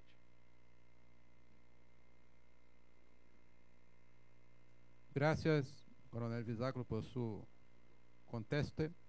Vamos pasar ahora a palabra a Honduras. Pido, por favor, que la pregunta sea clara, precisa, concisa, bien corta, y que la pregunta se hable bien más alto para que se pueda interpretar acá, y también se hable despacito, bien despacio, para que lo conferencista la comprenda bien. Con la palabra Honduras. Soy el capitán de navío Nelson Armando Cruz, y mi pregunta concreta es si me puede ampliar más, por favor, el diseño asimétrico posmoderado. Bem, esse desenho assimétrico pós-moderno foi concebido pelo coronel da Polícia Militar do Estado de São Paulo, Coronel Fernandes, em seu livro Ações Terroristas do Crime Organizado. Na verdade, é uma outra forma de entender ou de representar o fenômeno da convergência. Então ele aponta, ou ele quer ilustrar, por meio desse desenho, um ambiente em que ele induz a aproximação entre atividades ligadas ao terrorismo doméstico, ao crime organizado e à guerra irregular. Boa parte da argumentação do Coronel Fernandes tem como referência um episódio que aconteceu em 2006, especificamente uma onda de ataques que duraram por 3 dias, perpetrada por uma organização criminosa brasileira, a maior organização criminosa brasileira, oriunda do estado de São Paulo, que é o primeiro comando da capital. Então, com base nesse evento e em outros eventos, o Coronel Fernandes ele se apropria de um conceito elaborado por André Luiz Volosin, que é o conceito de terrorismo criminal, e ele faz essa associação em que ele identifica a convergência ou a utilização, a reciclagem de táticas que são típicas do terrorismo doméstico, do crime organizado e da guerra irregular. Não sei se respondi a pergunta completamente ou se deseja mais alguma informação. Mais por parte de Honduras?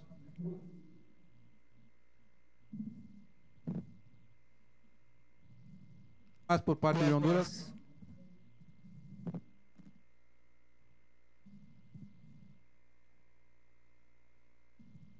Temos agora um debatedor em Portugal e outro em Paraguai.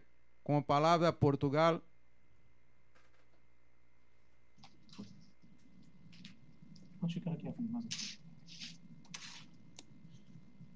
Boa tarde, fala Luís Rocha, da Direção-Geral da Política de Defesa Nacional. Antes de mais, gostaria de agradecer a apresentação que tive o privilégio de assistir e gostaria de colocar uma pequena questão. Quais as perspectivas institucionais de resposta que se poderão vislumbrar perante números tão significativos de criminalidade organizada? Ou seja, que tipo de intervenção deve ser efetuada pelas várias estruturas da sociedade civil para diminuir o número de vítimas? Muito obrigado. A criminalidade, a delinquência no continente, a delinquência armada organizada na América Latina, ela tem algumas diferenças significativas. Um dos problemas que o Brasil vive, que é particular, acontece no Estado, ou melhor, na capital do Estado do Rio de Janeiro. Aqui, os grupos armados organizados têm, por diversos fatores, tido a capacidade de territorializar o espaço urbano. Isso torna o problema diferente, dá uma conotação diferente ao modelo de atuação das organizações criminosas aqui no Brasil, se comparado com, por exemplo, outras organizações criminosas, como, por exemplo, o PCC, a quem eu me referi agora há pouco. Pois bem, a questão da reocupação territorial, ela é fundamental e tem sido objeto de debate em outros países. A Colômbia, por exemplo, depois de 5 décadas de conflito, em que o Estado colombiano conduziu a bom termo essas 5 décadas de insurgência, uma das principais lições que a Colômbia nos traz é o conceito de controle territorial sistêmico. Então, o controle territorial sistêmico, ele basicamente não se restringe à reocupação do espaço físico por forças militares e forças policiais. É uma visão mais abrangente que incorpora também o controle político, o controle social, o controle econômico e, de uma maneira mais ampla, nós poderíamos também incorporar o controle no ambiente informacional. Então, seria a retomada do espaço urbano, do espaço físico, não somente urbano, perdão, mas nas 3 dimensões, na dimensão física, na dimensão humana e na dimensão informacional. Embora exista um recurso, uma retórica social demagógica que condene o uso da força na dimensão física, ela é impreterível. Mas, infelizmente, os governos que se defrontam com esse tipo de ameaça quase sempre são governos descapitalizados, governos sem capital político, que não têm condições de desenvolver ações efetivas de controle social, controle econômico e controle político na dimensão humana. E quase sempre demonstram uma inépcia muito grande na dimensão informacional. Na dimensão informacional, nós poderíamos citar 3 tipos de controle: controle cultural, o controle da narrativa e o controle ideológico. Mas, ou seja, o que se tem que, nas organizações em que efetivamente se territorializa o espaço, não existe atalho. O Estado precisa reocupar o espaço. E essa reocupação do espaço, ela não pode se restringir à sua dimensão física, por meio de controle policial e militar. Tem que existir uma preocupação, como o próprio nome sugere, sistêmica, considerando, sobretudo, a dimensão humana e a dimensão informacional. Mas a questão da delinquência armada na América Latina vai além. E uma coisa que nós já estamos aprendendo é que ela passa necessariamente pelo trabalho interagências. Embora seja mais fácil reconhecer a importância desse trabalho do que efetivamente desenvolver mecanismos realmente sinérgicos para que todos trabalhem de forma convergente. E num segundo momento, nós temos que entender que isso é um desafio global. Não é um desafio do Estado. Não é um desafio do governo federal. Aquele slide que nós projetamos, o conceito de convergência e de hibridização, não por acaso ele se sobrepunha sobre um mapa global. Nós não temos condições de defrontarmos com um problema de tamanha magnitude, de tamanha complexidade, atuando sozinhos.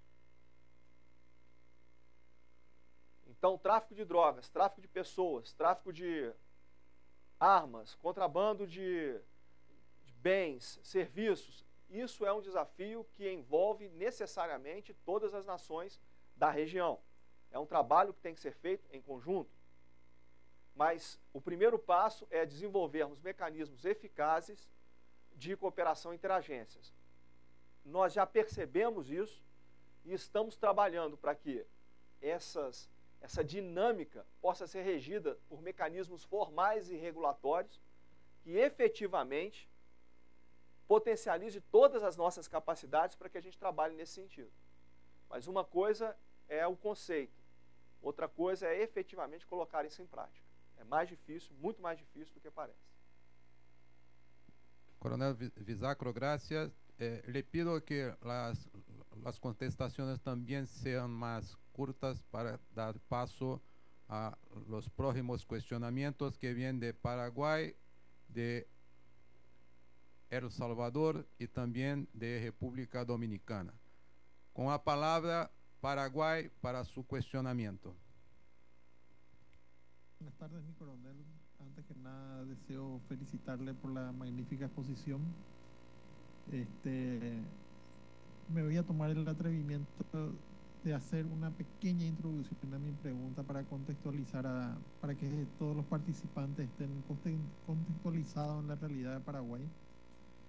Hoy día, por nuestra frontera seca que tenemos con Brasil, tenemos la influencia de los grandes carteles brasileros y también de un grupo armado paraguayo que opera en la parte norte del país, que es un grupo armado organizado que tiene las características de las Fuerzas Armadas Revolucionarias de Colombia, que está queriendo llevar a cabo o adelante una guerra del tipo revolucionaria. Lo que notamos nosotros desde el punto de vista estrictamente legal es que nuestras leyes muy poco o nada están adecuadas para confrontar esta nueva amenaza o este tipo de amenaza. Y también nuestros modos operativos se basan básicamente en los conflictos pasados, como bien mencionó mi coronel. Estamos ante un conflicto viejo con características nuevas, como dijo. Y le pediría a mi coronel, si conoce la situación nuestra, ¿qué recomendación nos daría específicamente para afrontar a un grupo armado que tiene características de un grupo insurgente o de guerra revolucionaria, tiene características de un grupo criminal y tiene características de un grupo terrorista? Muchas gracias, mi coronel. Bem, tentando ser objetivo na resposta ao seu questionamento, existe um debate acerca da criminalidade, da insurgência criminal. Se isso é considerado conflito de baixa intensidade, de acordo com a terminologia norte-americana do período da Guerra Fria, ou se é simplesmente criminalidade de alta intensidade.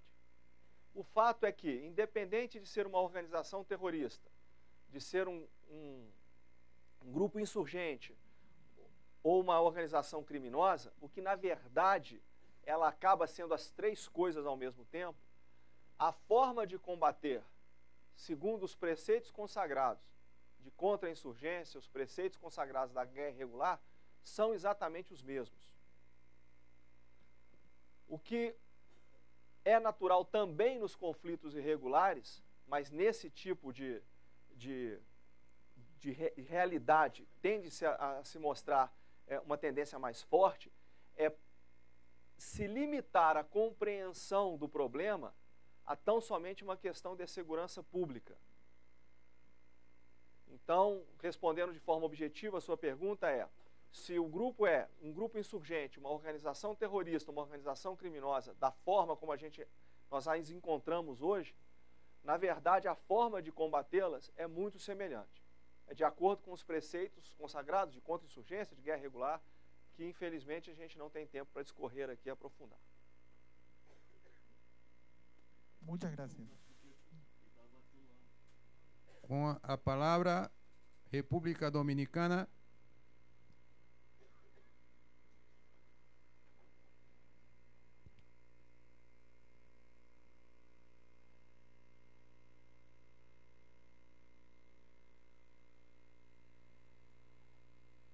Se não habla a República Dominicana, vamos dar espaço para El Salvador. Por favor, El Salvador, depois volvemos à República Dominicana. El Salvador, por favor, sua pergunta.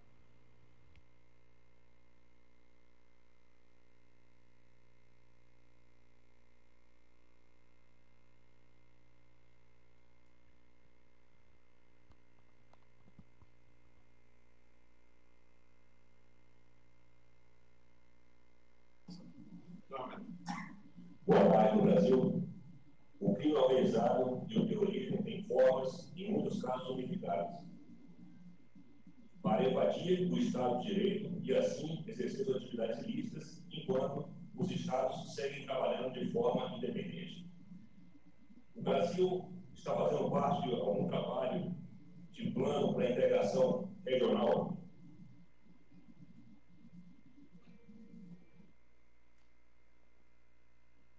Bem, eu entendi muito bem o questionamento de El Salvador. Foi muito fácil de entender. Parece que foi em português. No meu entendimento, e aí vai um posicionamento pessoal, o Brasil ainda tem uma visão muito particularizada e voltada para dentro de si mesmo acerca da violência regional. Na própria estrutura do Estado brasileiro, segurança pública é uma atribuição primordialmente dos Estados da Federação. Essa concepção já diverge da natureza do tipo de ameaça que nós apresentamos aqui. Então, essa estrutura do Estado brasileiro, da segurança pública, centrada como uma atribuição dos Estados membros da Federação, já é algo que por si só já constitui um óbice para uma solução uma visão mais holística, mais abrangente do problema.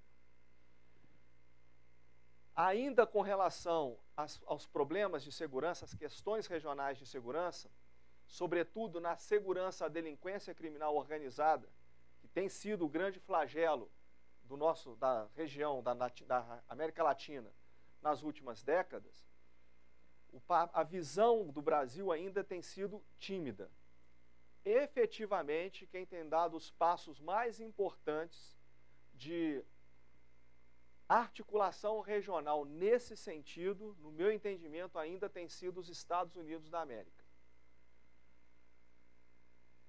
Acredito que qualquer solução em termos de segurança, de violência armada, não só em termos nacionais, mas em termos regionais, tem que partir de uma compreensão mais ampla da violência armada.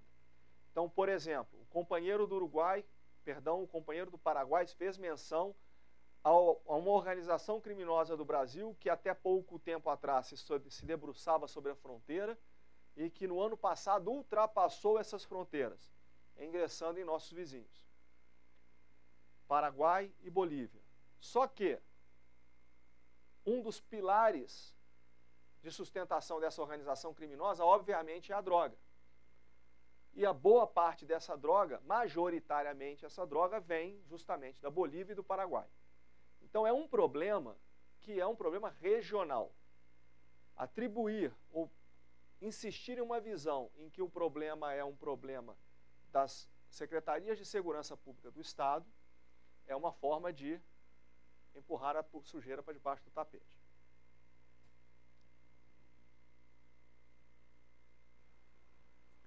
Ahora sí, la pregunta de la República Dominicana, por favor.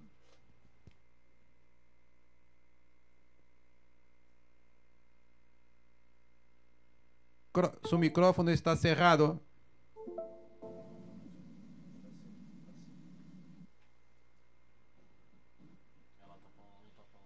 Su micrófono está cerrado, señora.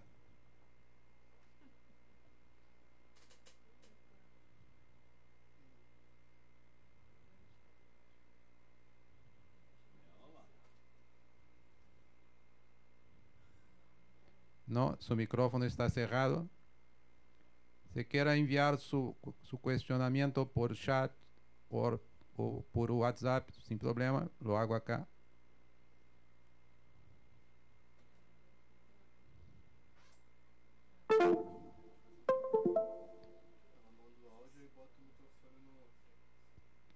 Pregunto si Paraguay y Portugal ainda tienen preguntas. Están con la mano arriba.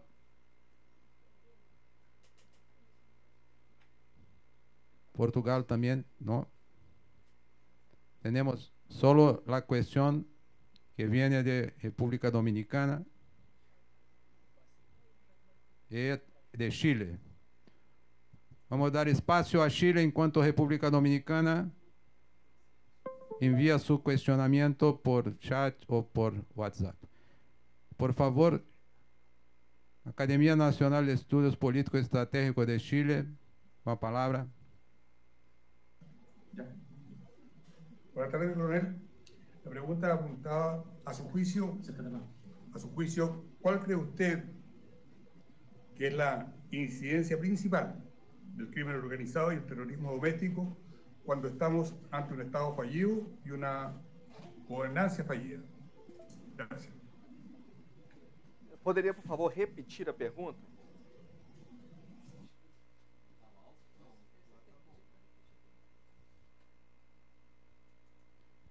Por favor, Chile, repita la pregunta más despacio, por favor. ¿Se va a hacer la pregunta nuevamente? Sí, despacio, por favor.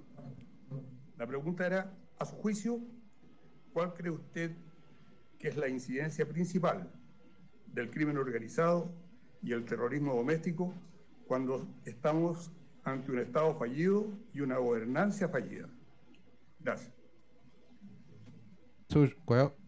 Qual é o seu juízo sobre isso? Bom, vamos fazer duas distinções inicialmente. A primeira relativa ao Estado falido e à governança falida.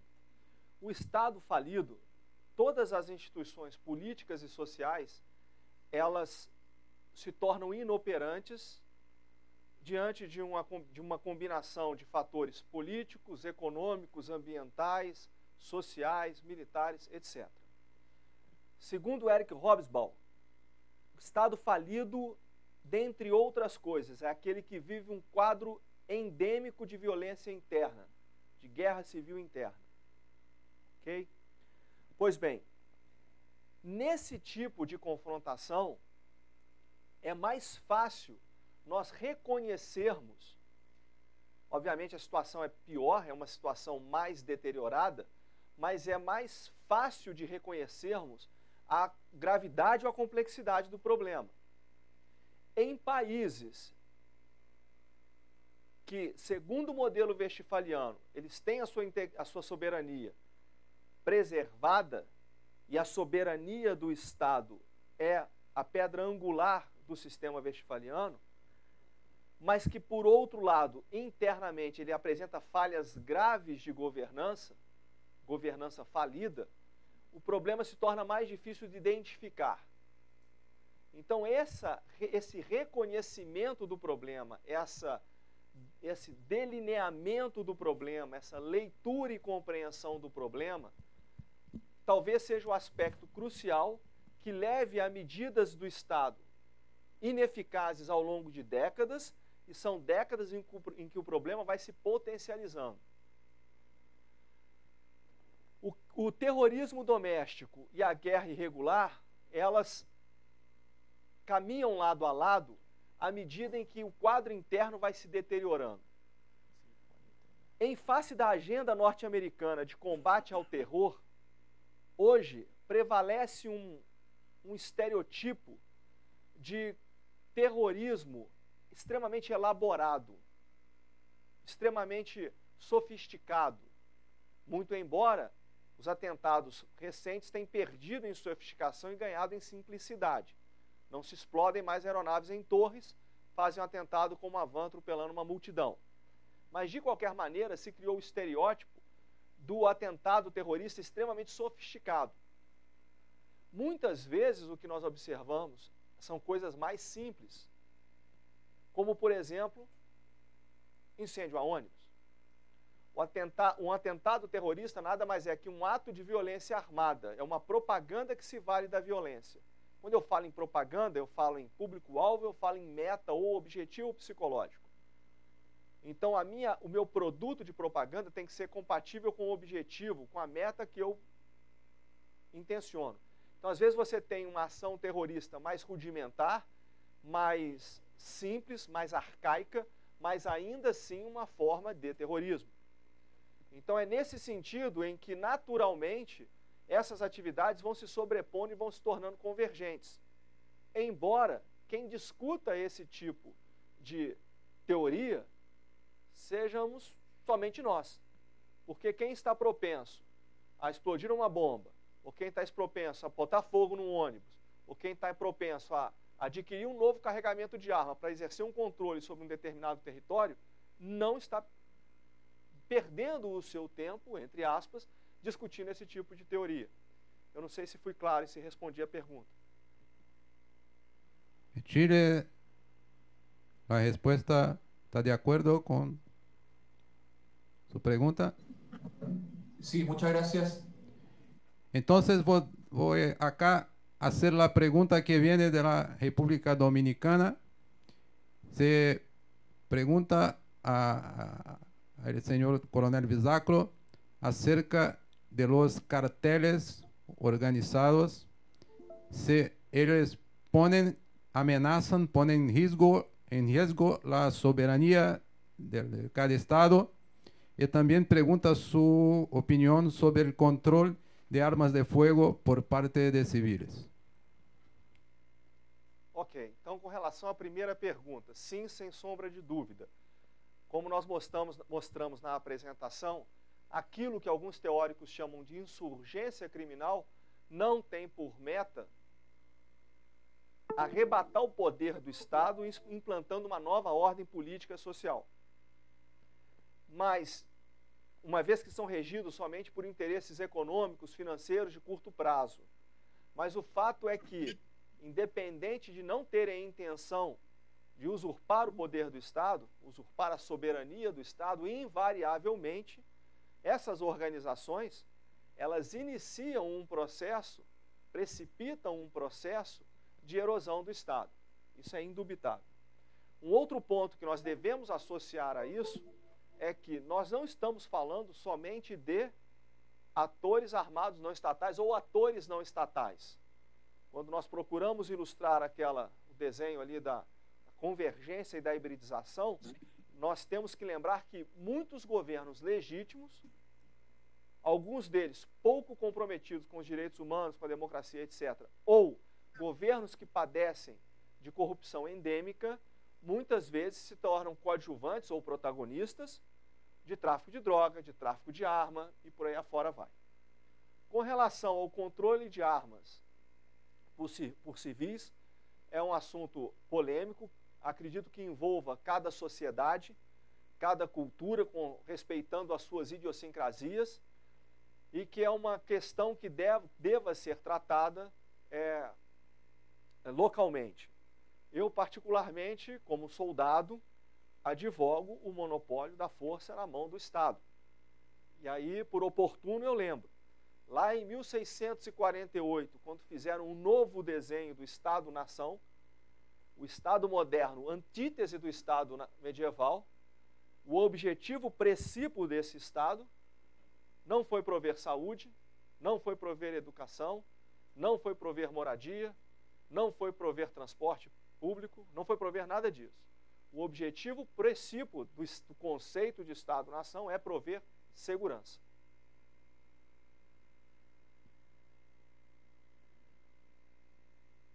Gracias. Tengo la imagen de República Dominicana. ¿Están satisfechos con la contestación? Haga el señal, por favor. Sí. Gracias, mi capitán Santana. No hay más preguntas en mi pantalla de los otros países. ¿De Brasil alguna cuestión más? ¿No? Entonces creo que es posible hacer el final de esta actividad. ¿Ceden alguna cuestión administrativa más? No, ninguna cuestión administrativa.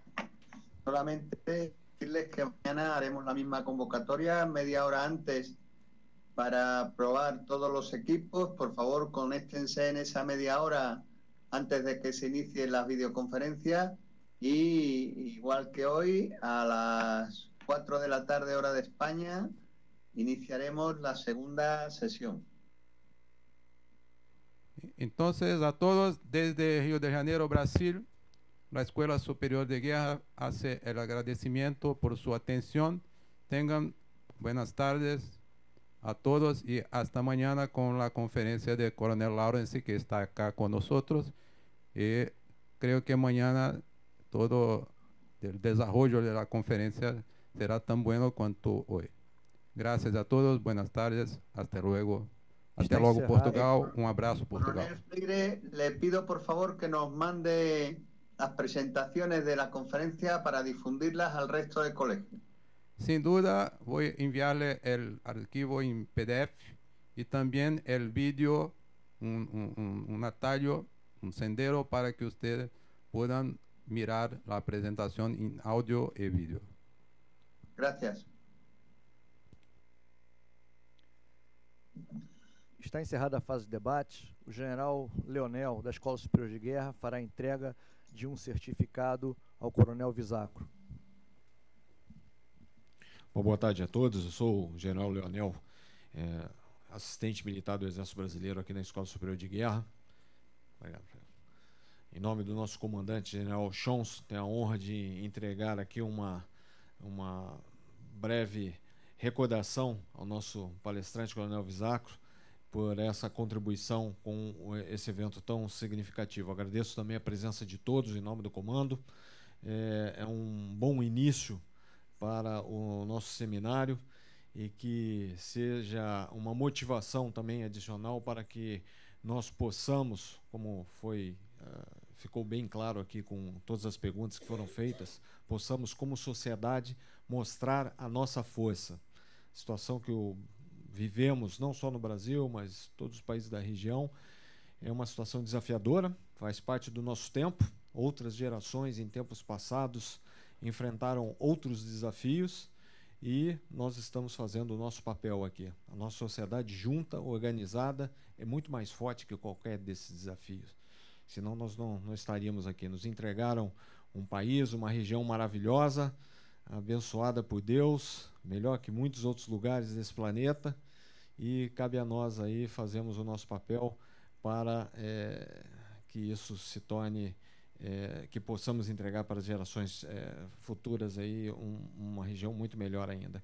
E o coronel Visacro, nesse sentido, Visacro, muito obrigado pelas ideias que trouxe aqui, mostrou exatamente que dentre os vários segmentos das nossas Forças Armadas, não só se prepare para a ação em si, e o Visacro ele tem todos os predicados aí disso, esses cursos todos que ele tem aqui mostrado na sua fala, eles provam e comprovam a capacidade operacional que nós temos dentro das Forças Armadas, mas não só efetivamente em ação, mas também em pensamento, em justamente preparar essa sociedade, a nossa resposta como sociedade, no nível mais elevado.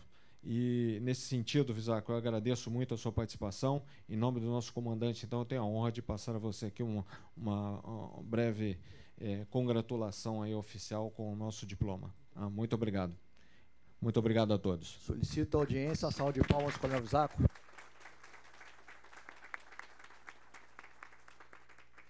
Estão encerradas as atividades do dia de hoje. Muito obrigado.